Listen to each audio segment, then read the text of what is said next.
El siguiente estudio bíblico está basado en el libro de Lucas, capítulo 3, versículos 21 y 22, titulado La Confirmación Divina, celebrado el 24 de noviembre del 2011 por el predicador Carlos Treviño del grupo Mateo 5:14.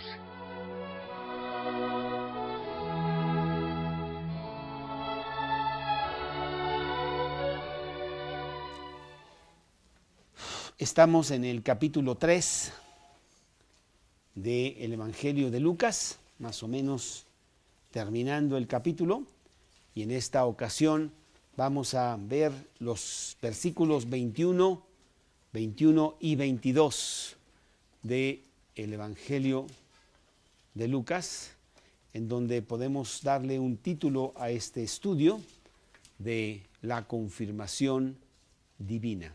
La confirmación divina. Lucas capítulo 3, versículos 21 y 22. Aconteció que cuando todo el pueblo se bautizaba, también Jesús fue bautizado. Y orando, el cielo se abrió, y descendió el Espíritu Santo sobre él en forma corporal, como paloma.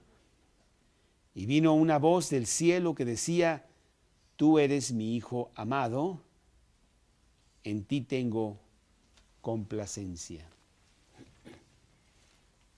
En la palabra de Dios encontramos muchas cosas que Dios nos quiere decir. Algunas, el mensaje básico es muy sencillo. Dejad que los niños vengan a mí, dice Mateo 18, porque de los tales es el reino de los cielos.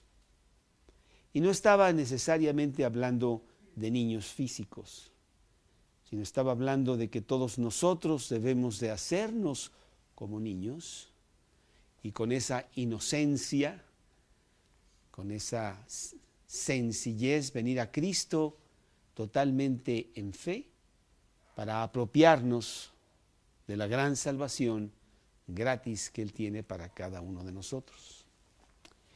Sin embargo, también en la palabra de Dios, a medida que tú le rascas con mayor profundidad, vamos a encontrar algunos otros pasajes que son mucho más complicados y que Dios los pone ahí para que nosotros usemos nuestra mente y que aprendamos de ellos. Déjame ver si encuentro este versículo que sí está en 2 de Pedro, en el versículo 3:15, y dice: y tened entendido que la paciencia de nuestro Señor Jesucristo es para salvación, como también nuestro amado hermano Pablo, según la sabiduría que le ha sido dada, os ha escrito, casi en todas sus epístolas, hablando en ellas de estas cosas, entre las cuales hay algunas difíciles de entender, las cuales los indoctos e inconstantes tuercen, como también las otras escrituras, para su propia perdición. Hay otro versículo que también te quiero citar, que está, según me acuerdo, déjame ver, Deuteronomio 29:29, y dice así: las cosas secretas pertenecen a Jehová nuestro Dios, mas las reveladas son para nosotros y para nuestros hijos para siempre, para que cumplamos todas las palabras de esta ley.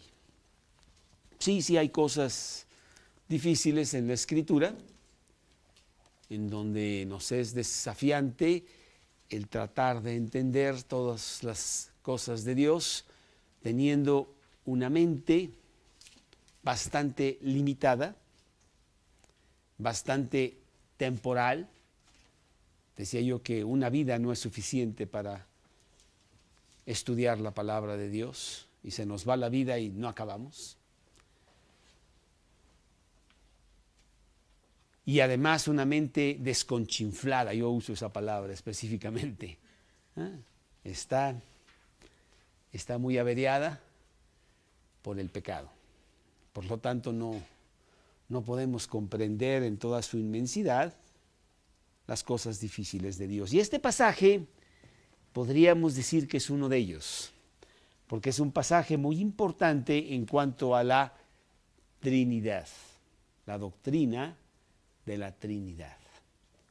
Un Dios, 3 personas. Yo me acuerdo cuando yo estaba en aritmética hace muchos años, ¿verdad? A mí me decían que 1 más 1 son 2. Y a veces me hago bolas, pero sí más o menos lo tengo cuadrado. 1 más 1 son 2. Fíjate, en el lenguaje de Dios, en las matemáticas de Dios, 1 es igual a 3. Y dices, ¿cómo? Te van a reprobar, no vas a pasar ni siquiera la primaria con esas matemáticas, pero esa es la matemática de Dios, ¿sí?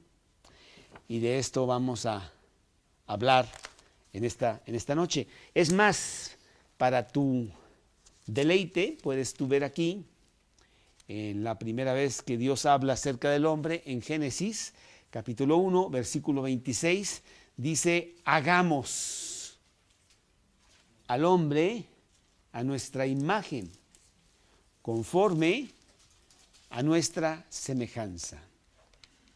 ¿Cómo? ¿Hagamos? ¿Quién estaba allí? El hombre no había sido hecho. Es que estaba el Padre, estaba el Hijo y estaba el Espíritu Santo. 3 personas muy identificadas como personas mismas, como individuos, en un solo Dios. Es más, en el hebreo original, también para tu información, la palabra Dios es plural, no es singular. Entonces, bueno, pues ya, ahora que ya te confundí totalmente, vamos a empezar entonces nuestro estudio de esta noche. Juan el Bautista ha estado anunciando la llegada del Mesías. Ha estado predicando y las últimas 2 sesiones, aquí los jueves, hemos hablado con la fuerza que él hablaba. Arrepentíos, porque el reino de los cielos se ha acercado. Generación de víboras, ¿quién os ha enseñado a huir de la ira venidera? Un mensaje muy fuerte que traía Juan para el pueblo. Y es el mensaje de hoy también, que a veces lo endulzamos para que la persona que nos está oyendo no se espante, no nos tire una piedra por decirle cosas tan fuertes, pero la condición del hombre requiere esas palabras. El hombre no entra al cielo nunca por su pecado. En el cielo no hay pecadores. Y como todos los hombres han pecado y están destituidos de la gloria de Dios, nos preguntamos, ¿para qué hizo Dios el cielo? Haz de cuenta que haces una casa inmensa, 18 recámaras, ¿sí? Y pues tú no eres casado, ¿verdad? Y a ti no te gusta estar tan solo en una casota y entonces nunca la ocupas. Y ahí está. Y tú dices, oye, ¿para qué la hiciste? ¿Cuál fue el propósito? Le podríamos nosotros preguntar a Dios, oye, sí entiendo plenamente cómo hiciste un infierno. Y lo hiciste muy, muy grande para que cupiéramos todos. Porque eso es lo que merecemos por nuestros pecados, nuestras envidias, nuestros engaños, mentiras, celos, intrigas, codicias y tantas otras cosas que no tengo que definir porque todos nosotros las conocemos muy bien. Entonces sí entiendo el infierno, ¿eh? Lo que no entiendo es el cielo. Va a estar totalmente vacío. Bueno, pues no es así, ¿verdad? Porque Dios arregló todo para que algunos pudieran entrar al cielo, basado en lo que Cristo hizo en la cruz, porque Él pagó por los pecados de todos, para que todo aquel que cree en Él no se pierda, mas tenga vida eterna.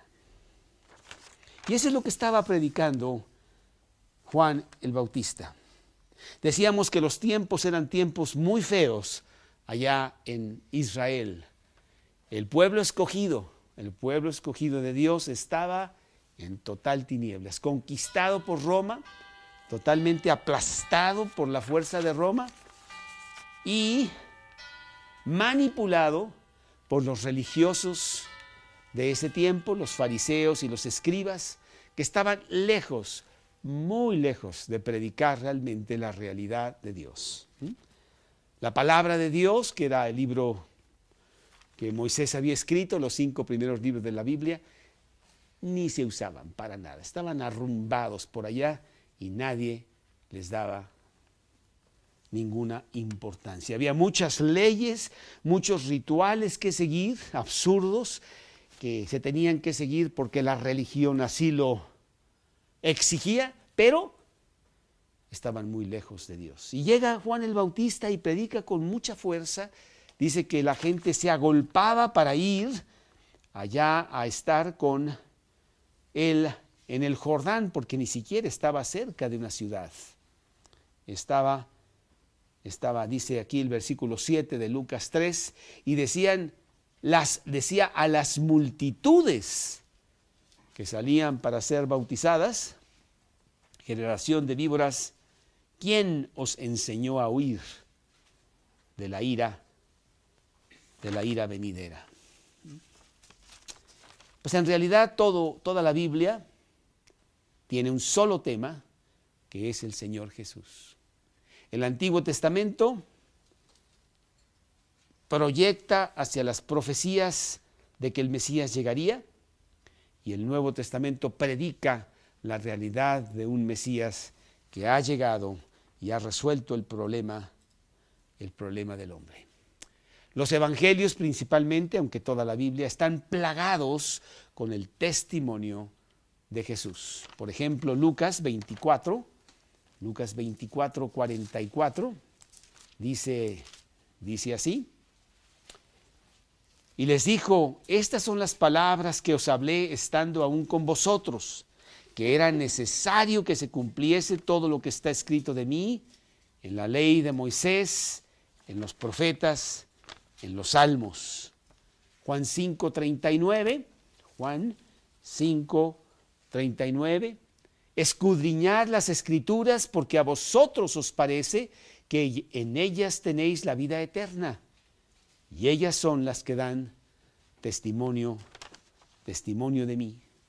Apocalipsis 19:10, dice Apocalipsis 19:10, yo me postré a sus pies para adorarle. Es Juan hablando con un ángel. Y él me dijo, mira, no lo hagas. Yo soy consiervo tuyo y de tus hermanos que retienen el testimonio de Jesús. Adora a Dios, porque el testimonio de Jesús es el espíritu de la profecía. El testimonio de Jesús. Y ese testimonio vino en obras también. Llegó Jesús y se puso a hacer una serie de milagros como testimonio de quién era Él. Juan capítulo 5, versículo 36. Juan 5, 36.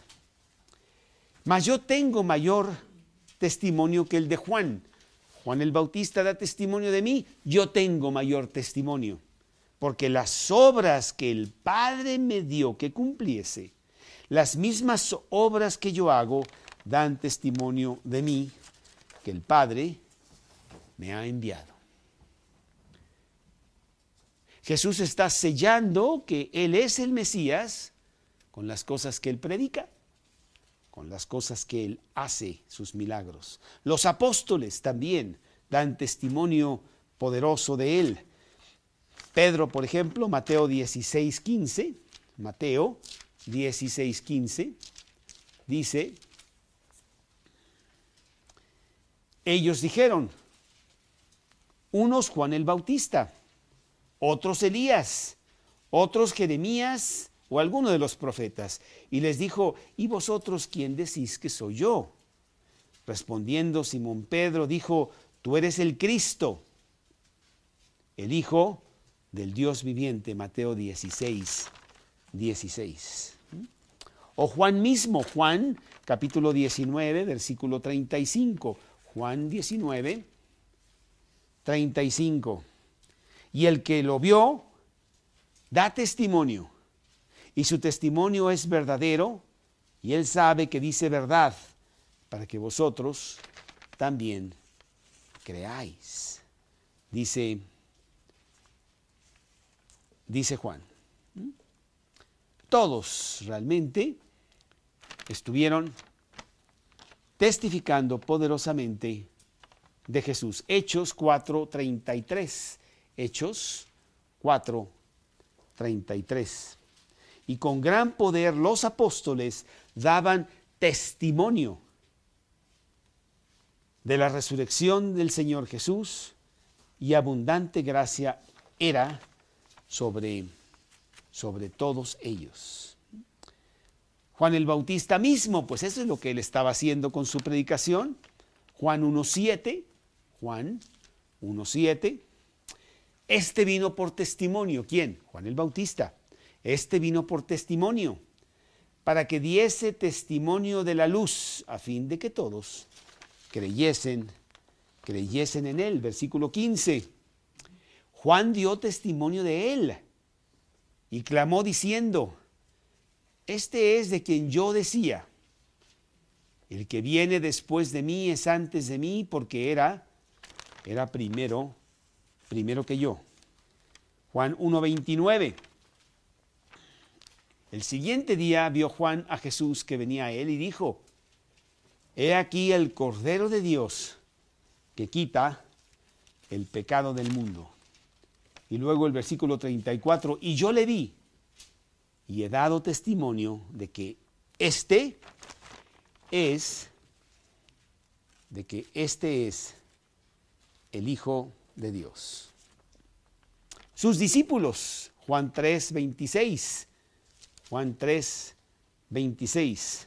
Y vinieron a Juan y le dijeron los discípulos de Juan el Bautista, Rabí, mira, el que estaba contigo al otro lado del Jordán, de quien tú diste testimonio, bautiza, y todos vienen a él. Los ángeles mismos dan testimonio de Jesús. Lucas 1:35, que ya lo vimos hace unas semanas aquí cuando pasamos por esa porción de la Escritura, 1:35. Respondiendo el ángel le dijo, el Espíritu Santo vendrá sobre ti y el poder del Altísimo te cubrirá con su sombra, por lo cual también el santo que nacerá será llamado Hijo de Dios. Los demonios hablan de Cristo y dan testimonio de él. Marcos 1:24. Marcos 1:24. Diciendo, ¿qué tienes con nosotros, Jesús Nazareno? ¿Has venido para destruirnos? Sé quién eres, el Santo de Dios. El Espíritu Santo da testimonio de él. Juan 15:26. Juan 15:26. Pero cuando venga el Consolador, a quien yo os enviaré del Padre, el Espíritu de verdad, el cual procede del Padre, él dará testimonio acerca de mí.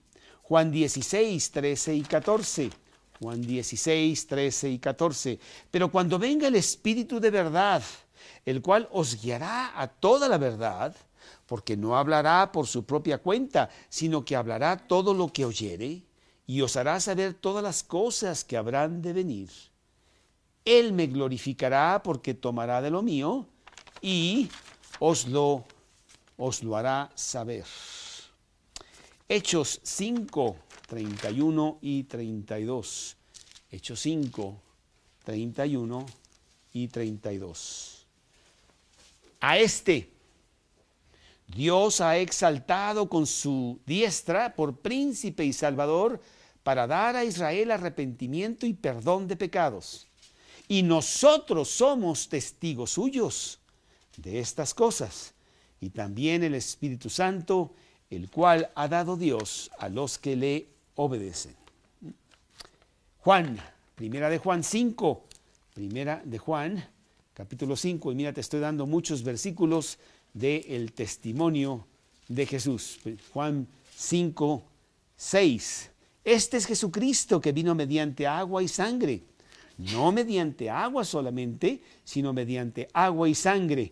Y el Espíritu Santo es el que da testimonio, porque el Espíritu es la verdad. Bueno, el mismo Dios, el Padre, da testimonio de Él. Juan 5, 37. Juan 5, 37. Dice Juan 5, 37. También el Padre que me envió ha dado testimonio de mí. Nunca habéis oído su voz, ni habéis visto su aspecto. Y el 8, 18, ahí mismo de Juan, 8, 18. Yo soy el que doy testimonio de mí mismo, y el Padre que me envió da testimonio de mí. Bueno, en este pasaje vamos a ver la confirmación divina. Dios mismo confirmando a Jesús en su ministerio que fue planeado antes de los tiempos de los siglos y que es confirmado por la Trinidad. Los tres, el Padre, el Hijo y el Espíritu Santo, confirman lo que Cristo va a hacer durante estos 3 años, que en esencia es solo una cosa.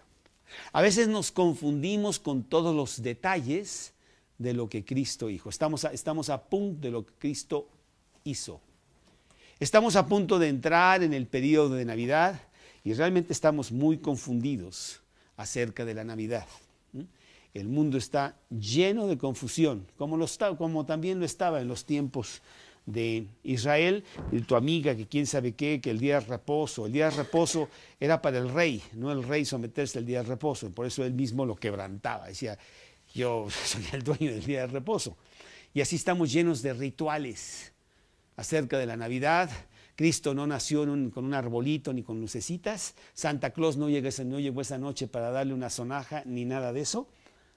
Ni tampoco fue a Liverpool para que en su tarjeta comprara un regalito para alguien, ni había el pavo, ni nada de esas cosas, y mucho menos la terrible juerga y fiesta que se celebra en donde del cumpleaños ni quien se acuerde. Y además Cristo ni siquiera nació en diciembre, para empezar. ¿Sí? Entonces sí estamos muy, muy lejos. Y viene Cristo, y viene por 3 años, y viene con un solo objetivo. No viene a poner una religión, ya estaba la religión. La religión era la religión judía. Y él es judío y dice, yo voy a cumplir toda la ley, y él la cumple, vamos a ver. Entonces él no vino a poner una religión, él no vino a hablar bonito, él no vino a sanar gente, él vino a morir por el hombre. Nada más. Él vino a entregar su vida por causa de pecadores para que ellos pudieran entrar al cielo basados en ese pago que Él hizo y nada más. Y en este pasaje, Dios el Padre, el mismo Jesús y el Espíritu Santo quieren confirmar este importante evento que la tierra está teniendo con la llegada de Dios mismo a la tierra. Con el bautismo de Jesús que estamos aquí por ver en esta noche, arranca su ministerio con toda la bendición, con todo el endorso de Dios el Padre y del Espíritu Santo. Y es un pasaje muy importante, que es un pasaje que podríamos denominar un pasaje trinitario. Habla de la Trinidad. Es más, dice la Biblia que es un misterio. Es un misterio. En donde por los grandes teólogos de todos los tiempos, entre ellos Agustín de Hippo, el gran obispo de Hippo, allá en el norte de África, siglo IV, que muchos lo conocen como San Agustín, pero desde San no tenía nada, era un hombre como nosotros, pero un gran teólogo. Él nunca pudo entender la Trinidad, nunca, ni tú ni yo. Pero bueno, pues aquí está y nosotros nos apropiamos de ella por fe. Tres muy definidas personas. No es una persona apareciéndose de diferentes formas, no es así. Son tres personas muy diferentes entre ellas y un solo Dios. Hubo un hombre que se llamaba Sabelio, después hubo una corriente que se llamó el sabelismo, y este hombre decía eso, que era el mismo Dios, pero él se aparecía de diferentes maneras. Pues eso no es lo que dice la Biblia, y hay muchos versículos. Aquí tengo yo como 20, ¿para qué te cuento? Si te los dejo aquí todos, pues saldremos aquí esta noche a las 2 de la mañana. Entonces mejor, nada más te voy a citar un par. Por ejemplo, Mateo 11, 25, Mateo 11, 25 y 26. Mateo 11, 25 y 26. En aquel tiempo respondiendo Jesús dijo: Te alabo, Padre, Señor del cielo y de la tierra, porque escondiste estas cosas de los sabios y de los entendidos y las revelaste a los niños. Y Padre, porque así te agradó. Aquí tenemos a Jesús hablándole al Padre. ¿Cómo? A ver, espérate. Dios hablándose a Dios. Yo hablando conmigo mismo, ¿qué? ¿Enfrente del espejo? ¿O cómo? No sé. Dos personas comunicándose, pero un solo Dios. Y hay muchos pasajes que nos hablan de esa manera. Lucas 23, 46, por citarte otro, y me estoy saltando mucho, está lleno de... Lucas 23, 46. Lucas 23, 46 dice: Entonces Jesús, clamando a gran voz, dijo: Padre, en tus manos encomiendo mi espíritu. Y habiendo dicho esto, expiró. Hebreos 1:3. Hebreos 1:3. Dice Hebreos, capítulo 1:3. El cual, siendo el resplandor de su gloria y la imagen misma de su substancia, y quien sustenta todas las cosas con la palabra de su poder, habiendo efectuado la purificación de nuestros pecados, por medio de sí mismo, se sentó a la diestra de la majestad en las alturas. Cristo sentado a la diestra de Dios Padre. Dos personas, no una. Vamos a ver estas tres personas, o a lo mejor te puedo dar, qué sé yo, un versículo más. Primera de Juan 2:1. Primera de Juan 2:1. Hijitos míos, estas cosas os escribo para que no pequéis.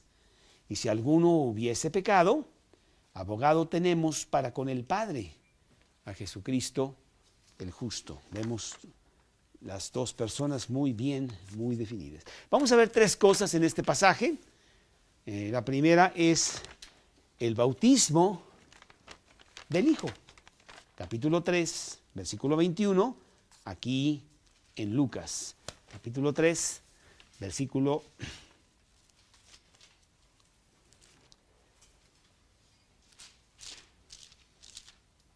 Aconteció que cuando todo el pueblo se bautizaba, también Jesús fue bautizado. Y orando, el cielo se abrió. Juan tenía el muy específico ministerio de bautizar. Queremos hacer notar que no llevaban a los niños de 1 mes y de 3 meses a bautizarse. No vemos ningún niño bautizándose. El bautismo infantil no está en la Biblia. El bautismo no te da ninguna gracia, no te borra tus pecados. En realidad es una simple agua que simboliza el haber nacido de nuevo en Cristo.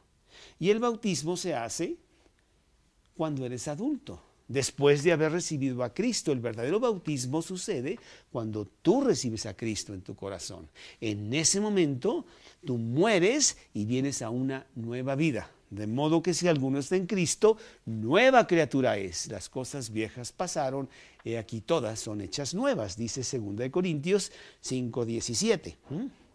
Cuando tú vas y te bautizas, después de haber recibido a Cristo, lo que estás haciendo es dando un testimonio de que tú has recibido a Cristo y de que tú eres una nueva persona. Tú te metes al agua y mira, lo hemos hecho en el río, lo hemos hecho en el mar, lo hemos hecho en albercas de agua fría aquí en la Ciudad de México, lo hemos hecho, me acuerdo allá en Carrillo, en el mar, allá en las costas de Costa Rica, muy bonito, muy sabroso, en un atardecer precioso, ¿verdad? Nos metimos al agua y ahí nos bautizamos. Mi hermana se bautizó en el Jordán, fue a un viaje por allá, no se había bautizado y ella se bautizó en el Jordán. No importa, pero el bautismo es un testimonio. Señores, esto es lo que yo he hecho acá dentro en mi corazón. Yo he nacido de nuevo. Cristo ha entrado a mi corazón y soy una nueva persona. Y te lo voy a demostrar a ti sumergiéndome en el agua, como simbolizando mi muerte y naciendo a una nueva vida, porque soy una nueva criatura. Que es lo que Jesús le dijo a Nicodemo: os es necesario nacer de nuevo. Y aquí vemos a Jesús que viene y se va a bautizar en el Jordán. Y dice todo el pueblo, pero es simbólico. Eso, no creas tú que toda Roma fue al Jordán a bautizarse con Juan el Bautista, no, para nada. Sino diciendo una gran multitud de gente estaba atendiendo lo que este profeta estaba predicando y haciendo, y mucha gente quería bautizarse. Pero realmente queremos también hacer ver que no todos. Juan 7:30. Juan 7:30. Mas los fariseos y los intérpretes de la ley desecharon los designios de Dios respecto de sí mismos, no siendo bautizados por Juan. Entonces tenemos que tener mucho cuidado en la palabra de Dios cuando nos dice ciertas cosas, al estudiarla, ver realmente el contexto real, ¿no? Muchas veces dices, y todo el mundo. Pues ¿cuál mundo? Pues estaban ahí en Jerusalén, no está hablando de que los incas fueron hasta Jerusalén, ¿verdad? No tendría sentido. Entonces agarramos el sentido correcto. Quiere decir que había una gran muchedumbre que fue al Jordán y se estaba bautizando. Y Jesús viene, Jesús no es especial. Hollywood lo maquilla así como lo hace Lulú, ¿verdad? Y no sé qué, y le pone el vestido blanco y es un señor de esos anglosajones de 2 metros con ojos azules y no sé qué. Y no es cierto nada de eso, ¿no? No había nada especial en Jesús. Jesús inclusive era pues medio árabe, medio morenito como nosotros, ¿no? Así medio castellano, yo quiero una mezcla ahí de todo, ¿sí? Y no era especialmente guapo, ni alto, ni nada. Ni tampoco traía una aureola aquí, ¿verdad?, en donde resplandecía. Eso nada más es Hollywood, ¿verdad? Era un hombre como cualquiera, inclusive Juan el Bautista, que sucede que era su primo, ¿se acuerdan? No lo reconoce. Yo no creo que ellos tuvieron mucho tiempo para jugar juntos en las reuniones familiares, porque no había tanto tiempo como para viajar. Él vivía salvaje allá en el desierto y Jesús estaba en Nazaret. Quizá pudo haber sido el único encuentro que tuvieron Jesús y Juan el Bautista, y esta es a la edad ya de de 30 años. Mateo 3:14 nos dice aquí, Mateo 3:14, dice: entonces Jesús vino de Galilea a Juan al Jordán para ser bautizado por él. Mas Juan se le oponía diciendo: yo necesito ser bautizado por ti, ¿y tú vienes a mí? ¿Sí? Bueno, Jesús no tenía nada de qué arrepentirse. Él había sido perfecto. Él nunca habría y nunca hubo y nunca habría de cometer ningún pecado. Él no tenía que bautizarse. ¿Sí? Pero ¿por qué lo hacía Jesús? Lo hacía con el específico propósito de cumplir la ley. Inclusive en este pasaje precisamente lo dice. Jesús le respondió: deja ahora, porque así conviene que cumplamos toda justicia. Jesús viene a cumplir lo que tú no puedes cumplir, que es la ley, para ser tu sustituto en la vida y después morir por ti y ser tu sustituto en la muerte. Y de esa manera Dios te imputa su vida perfecta para que tú puedas entrar al cielo. Si no, nunca entraríamos al cielo, ¿sí? Si Jesús hubiera roto un solo mandamiento, nosotros no entramos al cielo. Entonces Él inclusive dice: no, yo tengo que bautizarme, porque hay que cumplir toda la ley. Era esencial que Él cumpliera la ley, y lo hace constantemente. ¿Te acuerdas cuando van y le piden el impuesto de las 2 dracmas? Y entonces dice: oye, yo estoy exento, pues yo soy Dios, ¿cómo crees que yo voy a pagar impuestos? Pero para cumplir la ley, le dice a Pedro: vete ahí al lago, saca un pescado, y ahí en el pescado vas a encontrar una moneda, y con esa moneda paga tu impuesto y el mío. Y ya, se acabó. Y él pagó impuesto, y entonces Hacienda le dio su acta y ya no tenían que meter a la cárcel y nada de esas cosas, ¿verdad? Así es. El bautismo de Jesús se encuentra en los 3 evangelios primeros y en Juan está totalmente implicado. Pero en Lucas dice que él oraba. Lucas 3:21, aquí en Lucas 3:21 dice que cuando él fue a bautizarse, qué bonito, ¿verdad? Dice orando. Jesús lo vemos orando todo el tiempo. Jesús lo vemos en gran comunión con el Padre, una comunión que prevalece por toda la eternidad. ¿Habría un desacuerdo entre el Padre, el Hijo y el Espíritu Santo alguna vez en donde tuvieron que votar y decir: no, vamos a tener que votar porque aquí no nos ponemos de acuerdo? Y quedaron 2 contra 1 o algo así, ¿verdad? Nunca, ¿no? Había un acuerdo total, absoluto, una comunión profunda, con una sola excepción, que es cuando Cristo está sustituyéndote a ti en la cruz. Y ahí sí Él grita: Dios mío, ¿por qué me has desamparado? Y toda la ira de Dios está sobre Él. Inclusive te acuerdas que hubo tinieblas durante ese tiempo, porque realmente se había roto la comunión entre el Padre y el Hijo. El Hijo no era el Hijo de Dios en ese momento, eras tú quien estaba recibiendo todo el castigo de Dios. Pero fuera de eso, vemos a Jesús constantemente en oración con el Padre, todo el tiempo, de muchas maneras, antes de hacer un milagro, después de hacer un milagro, cuando está seleccionando a los apóstoles, cuando está a punto de llegar a Jerusalén para morir, siempre cuando está en Getsemaní, Él está orando al Padre, que nos es a nosotros una gran enseñanza de pasar mucho tiempo en oración.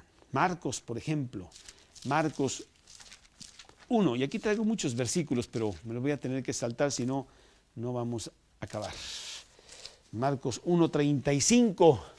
Levantándose muy de mañana, siendo aún oscuro, salió y se fue a un lugar desierto, y ahí oraba. Juan 6:15 Juan 6. No, no es 15, perdón. Déjame ver. Es... Sí.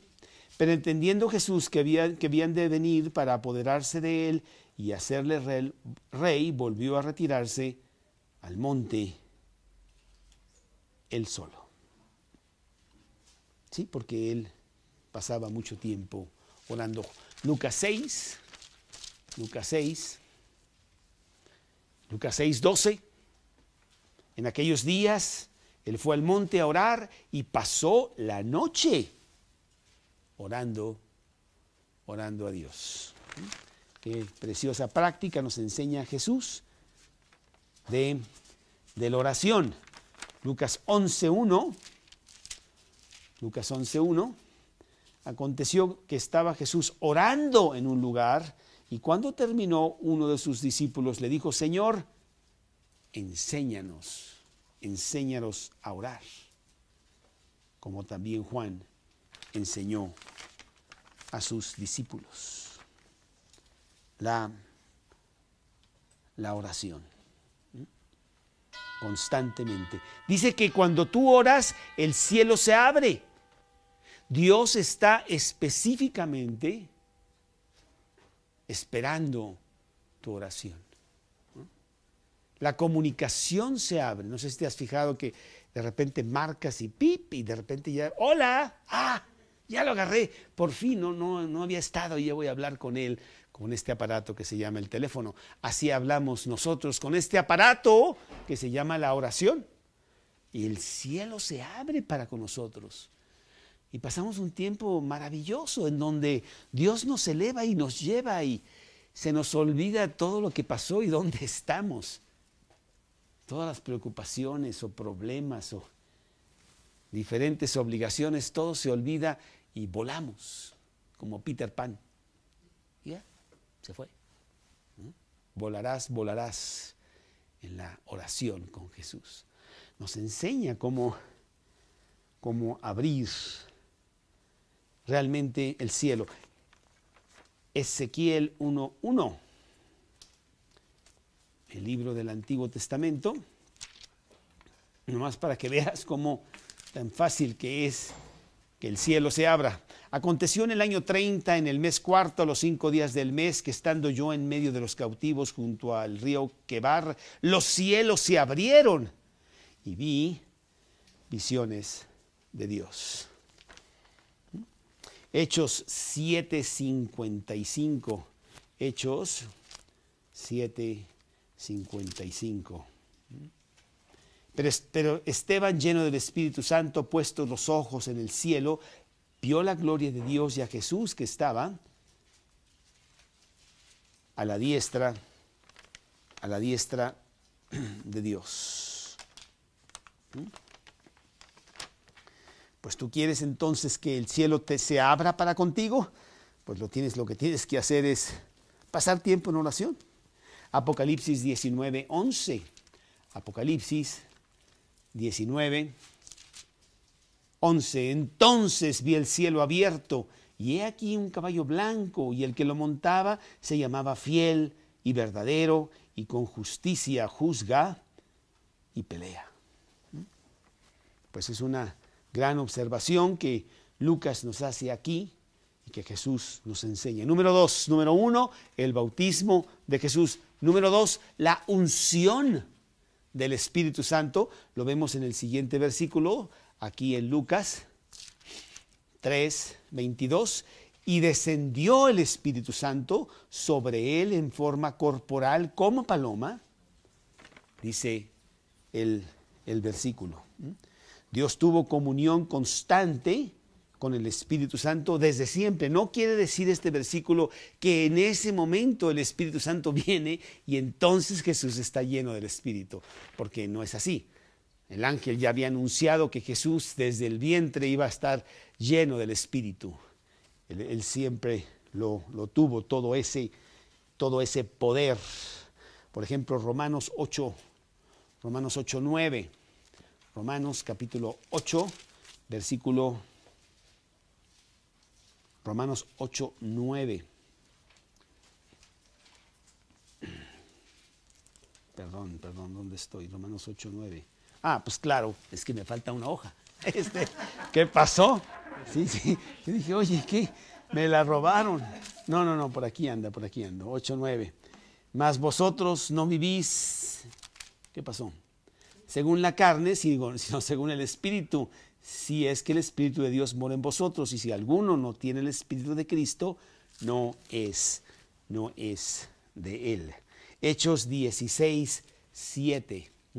Y cuando llegaron a Misia, intentaron ir a Bitinia, pero el Espíritu no se lo permitió. El Espíritu es muy importante porque es el poder que tenemos para hacer las cosas de Dios que de otra manera no podríamos hacer. Un cristiano vive su cristianismo. No puede ser cristiano y no hacer nada de ello. El que dice que es cristiano debe hacer como él anduvo, dice, ¿verdad? El versículo. Entonces tenemos que ser cristianos, pero yo no puedo vivir la vida cristiana. ¿Cómo crees? Yo soy un pecador terrible que todo lo que yo hago, yo estoy inclinado al mal. Todo está mal. ¿Cómo podría yo? Es que cuando tú recibes a Cristo en tu corazón, tú recibes al Espíritu Santo y el Espíritu de Dios está sobre ti. Y entonces tú puedes hacer muchas cosas que de otra manera no podrías hacer, porque ya no lo haces tú, sino es el Espíritu Santo que mora en ti. ¿Sí? Inclusive la oración, orar yo con el Padre, pues yo ni conozco su lenguaje. Yo nada más sé español, aunque Dios también sabe español, muy bien. Pero dice que el Espíritu que tengo adentro intercede por mí con palabras indecibles, dice Romanos 8, allá por el versículo 27 más o menos. ¿Sí? Entonces el Espíritu Santo es muy importante. Y el Espíritu Santo en Jesús pues, es importantísimo. Él tenía todo este poder precisamente por el Espíritu. Por ejemplo, Mateo 4:1. Mateo 4:1. Entonces Jesús fue llevado por el Espíritu al desierto para ser tentado por el diablo. O Mateo 12:28. Mateo 12:28. Pero si yo por el Espíritu de Dios echo fuera los demonios, ciertamente ha llegado a vosotros el reino de Dios. Y así hay otros versículos. Y tú y yo tenemos el Espíritu Santo. Cuando recibimos a Cristo en nuestro corazón, podemos empezar a vivir la vida cristiana. Qué tonto es el tratar de vivir la vida cristiana sin tener el Espíritu Santo. A ver, Lucy, necesito que tú cumplas la ley, ¿ok? No puedes, si tú pecas, no entras al cielo, tú eres abusada. Esto, lo otro. Oye, espérame. No, a ver cómo le haces. Tú tienes que ser buena. ¿Pero cómo? Yo no puedo. Y si lo intentas, lo único que vas a hacer es frustrarte, porque tú no puedes hacer, ni tienes el poder para hacer lo que no puedes hacer. Es Dios el que tiene que hacer algo en tu vida para cambiar las cosas. Y Él produce en ti así el querer como el hacer por su buena voluntad. Él hace que tú seas cristiano cuando tienes el Espíritu de Dios en ti, ¿sí? Entonces es importantísimo.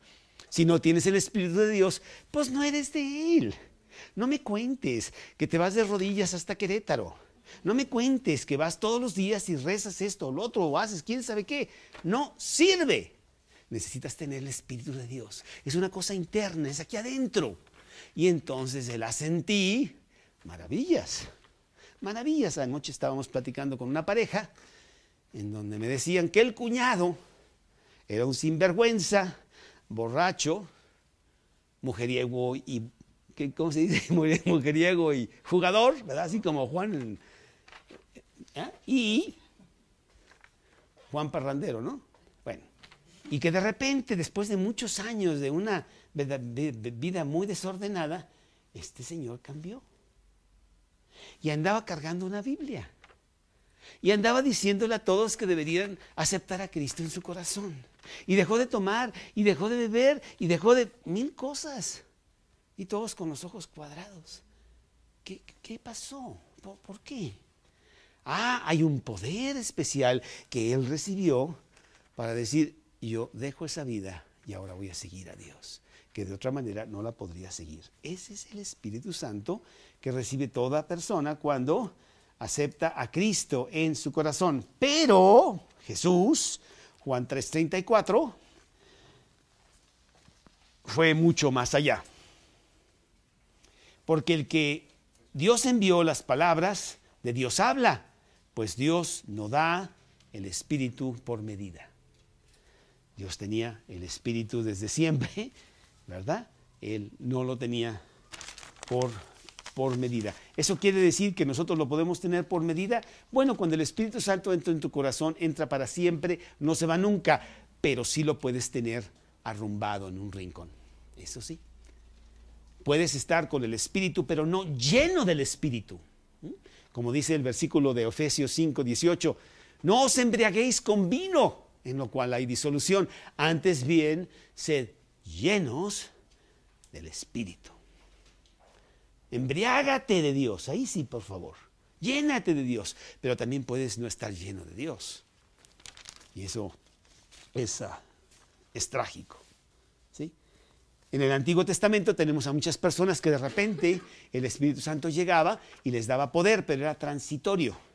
El cristiano ahora en el Nuevo Testamento tiene el Espíritu Santo todo el tiempo, pero lo puede o no usar. Y aquí hay muchos versículos que citan personas que tuvieron en el Antiguo Testamento el Espíritu de Dios, como Moisés, como Josué, como Gedeón, ¿verdad? O David mismo, vamos a leer ese, David, Primera de Samuel 16:13, Primera de Samuel 16:13, dice Primera de Samuel 16:13, y Samuel tomó el cuerno del aceite y lo ungió en medio de sus hermanos, y desde aquel día en adelante el Espíritu de Jehová vino sobre David, dice el versículo. Y así otros, ¿sí? Como que el Espíritu Santo es el mediador entre la divinidad de Jesús y la humanidad de Jesús. O nunca pudiera Jesús mismo haber hecho todas esas cosas. Isaías 11:2. Isaías 11:2.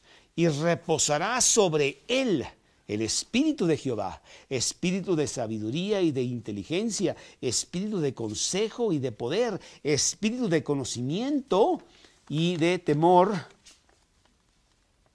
de Jehová. Así es, Romanos 1:4, un versículo que me gusta mucho. Romanos 1:4, para que veamos el gran poder del Espíritu Santo. Tú que has recibido a Cristo en tu corazón, tú tienes ese poder, que fue declarado Hijo de Dios con poder, según el Espíritu de santidad, por la resurrección de entre los muertos. Dice que apareció como paloma, no era una paloma, sino que fue un simbolismo como paloma. No sé cómo habrá aparecido, así lo vieron, pero no era una paloma.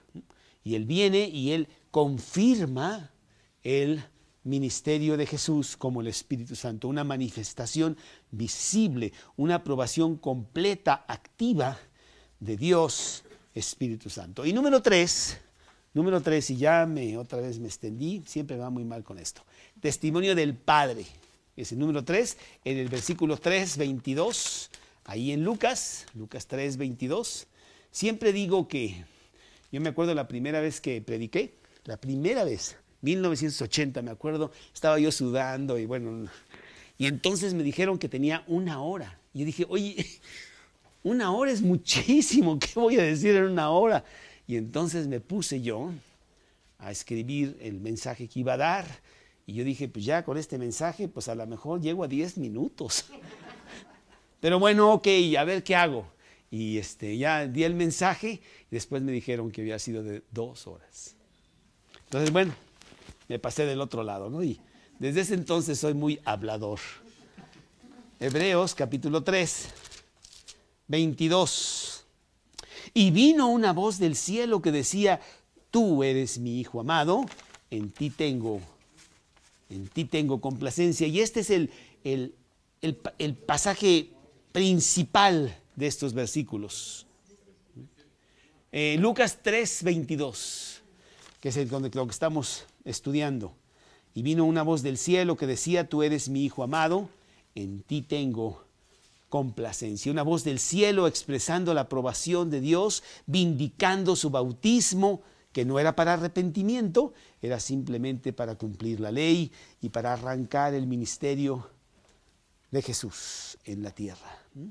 En donde dice: este es mi Hijo amado, mi Hijo. Y ya lo hablamos en otro estudio, en donde no estamos hablando de origen, estamos hablando de naturaleza.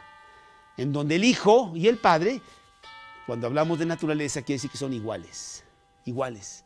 Y si bien sabían los escribas y fariseos esto, porque se echaron contra Jesús en cuanto él dijo que él era el Hijo de Dios. ¿Cómo te atreves tú a decir que eres igual a Dios? Ellos entendieron perfectamente la frase, ¿no? Nosotros a veces no la entendemos porque hablamos de origen. Mira, te presento a mi hijo. Ah, es el origen de este niño. No, la naturaleza de este niño es diferente. ¿Sí? Juan 5, creo que es 5:18 o 5:19. Juan 5:18. Por esto los judíos aún más procuraban matarle, porque no solo quebrantaba el día de reposo, sino que también decía que Dios era su propio Padre, haciéndose igual a Dios. Bueno, pues aquí es muy bonito ver la confirmación divina en público. No podría haber sido más reveladora, pero la gente pues no lo tomó para sí, sino que lo rechazaron y finalmente lo crucificaron y lo mataron. Pero cuando tú recibes a Cristo en tu corazón, qué precioso es tener esta confirmación para ti mismo. La confirmación divina de que tú eres seguidor de Cristo, de que tú eres cristiano, de que el cielo se ha abierto para ti. Primero en cuanto a comunicación y un día en cuanto a habitación, porque tú vivirás en el cielo eternamente con Dios, glorificándole, no por lo que hiciste, no por haber sido muy bueno, sino por haber recibido a Cristo en tu corazón, por haber tenido el privilegio de que el sacrificio de la cruz sea tuyo. Con la confirmación del Padre, del Hijo y del Espíritu Santo. Un último versículo, Hechos 2, 22 y 23. Hechos 2, 22 y 23. Varones israelitas, oíd estas palabras. Jesús Nazareno, varón aprobado por Dios entre vosotros, con las maravillas, prodigios y señales que Dios hizo entre vosotros por medio de él, como vosotros mismos sabéis, a este, entregado por el determinado consejo y anticipado conocimiento de Dios, prendisteis y matasteis por manos de inicuos, crucificándole, al cual Dios levantó, sueltos los dolores de la muerte, por cuanto era imposible que fuese retenido por ella. Qué maravilloso tener a Cristo en tu corazón. Yo quiero preguntarte si tienes a Cristo en tu corazón. Muy importante. Si tienes a Cristo en tu corazón, tú tienes la Trinidad, tienes la aprobación del Padre, el poder del Espíritu Santo y el intermediario entre Dios y los hombres, Jesucristo hombre, que es tu abogado ante el Padre. Para todas las cosas que tú quieras. Puedes ir al trono mismo de Dios y ahí presentarte con tu abogado, para todo lo que tú quieras ante el Padre. ¡Qué maravilloso! Por lo tanto, hay gran seguridad, gran fuerza para poder caminar por aquí en la vida teniendo a Cristo en nuestro corazón. ¿Lo tienes? No te estoy preguntando si estás leyendo la Biblia. No te estoy preguntando si vienes los jueves temprano. No te estoy preguntando si estás invitando gente a la pastorela o a la plática. Inclusive no te estoy preguntando si llevas una vida cristiana congruente. Te estoy preguntando si Cristo está en tu corazón, si el poder de Dios está en tu vida, si tienes comunión directa con Cristo, habiendo quitado el obstáculo de los pecados, porque tú le has hecho el Salvador y Señor de tu vida. Ojalá.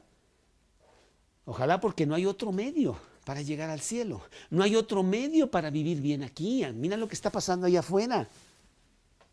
Todos contra todos, un pleito tremendo. Inclusive hay un libro tan bonito, a mí me gustan mucho los títulos de los libros, nunca los leo, pero el título me encanta. Hay un libro muy bonito que dice, enfrentándote a un mundo enojado. Y es verdad, sale allá afuera y todos están enojados. Todos están de pleito contra todos. Y que no se te ocurra pasar y rozarlo.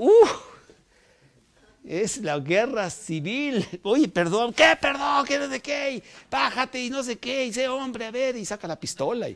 Oye, yo nada más. Pero así es este mundo, porque traemos el enojo, la ira, la frustración a ras de piel. Necesitamos a Cristo. Él nos reconcilia, Él nos contenta, Él nos da la paz de Dios. Y entonces todo cambia. ¿Tienes tú a Cristo en tu corazón? Vamos a orar en esta noche y yo quiero pedirte a ti que tengas duda de que Cristo esté en tu corazón, de que tú hables con Él en esta noche y le pidas que entre a tu corazón y que empiece esa vida de paz, de contentamiento, de fuerza en tu vida con Cristo en tu corazón. Yo voy a hacer una pequeña oración, repítela conmigo, en silencio, en el silencio de tu corazón. Dios, en esta noche vengo con todos mis pecados. Yo no tengo comunión contigo. Yo vengo a pedir perdón. No hay excusa. Y basado en las promesas de la Biblia, basado en lo que tú hiciste por mí, allá en esa cruz, Cristo entra a mi corazón.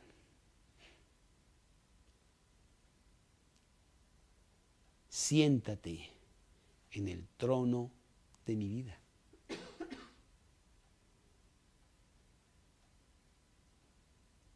Regálame la vida eterna.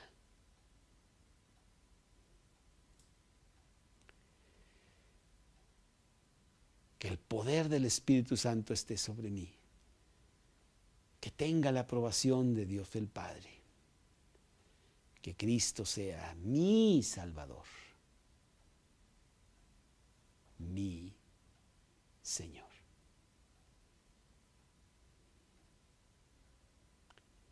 Te lo pido en el nombre de Cristo Jesús. Amén. Temporal, decía yo que una vida no es suficiente para estudiar la palabra de Dios y se nos va la vida y no acabamos. Y además una mente desconchinflada, yo uso esa palabra específicamente, está muy averiada por el pecado. Por lo tanto, no podemos comprender en toda su inmensidad las cosas difíciles de Dios. Y este pasaje podríamos decir que es uno de ellos, porque es un pasaje muy importante en cuanto a la Trinidad, la doctrina de la Trinidad. Un Dios, tres personas. Yo me acuerdo cuando yo estaba en aritmética hace muchos años, ¿verdad? A mí me decían que 1 más 1 son 2. Y a veces me hago bolas, pero sí más o menos lo tengo cuadrado. 1 más 1 son 2. Fíjate, en el lenguaje de Dios, en las matemáticas de Dios, 1 es igual a 3. Y dices, ¿cómo?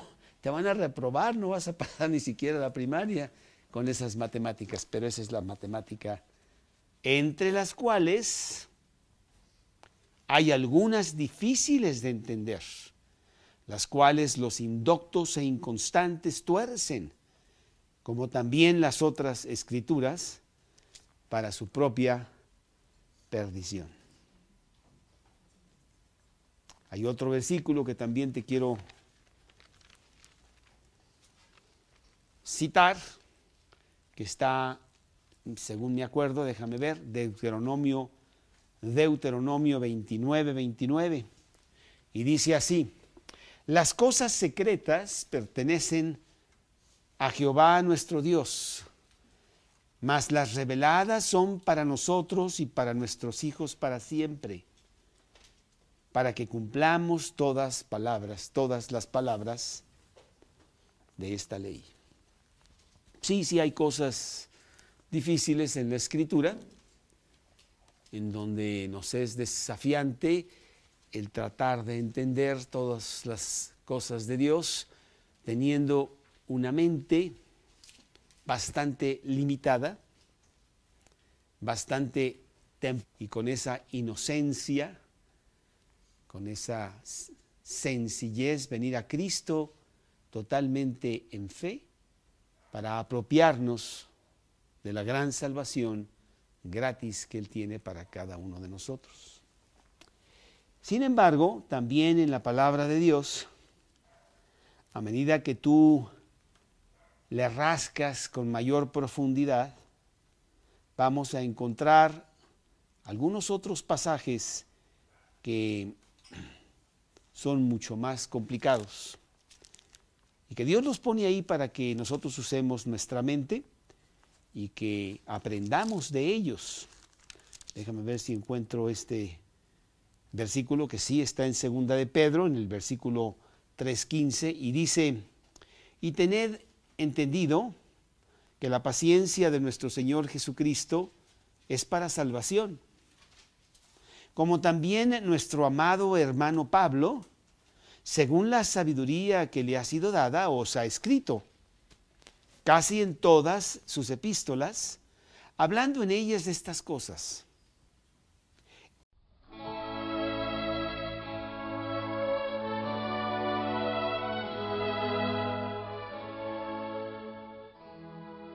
El siguiente estudio bíblico está basado en el libro de Lucas, capítulo 3, versículos 21 y 22, titulado La confirmación divina, celebrado el 24 de noviembre del 2011 por el predicador Carlos Treviño del grupo Mateo 5:14.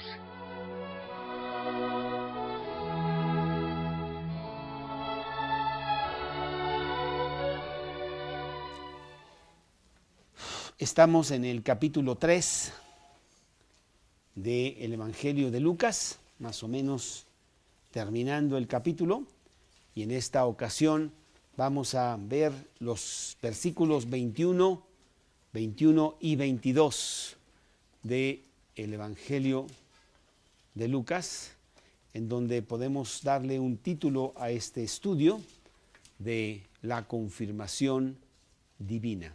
La confirmación divina.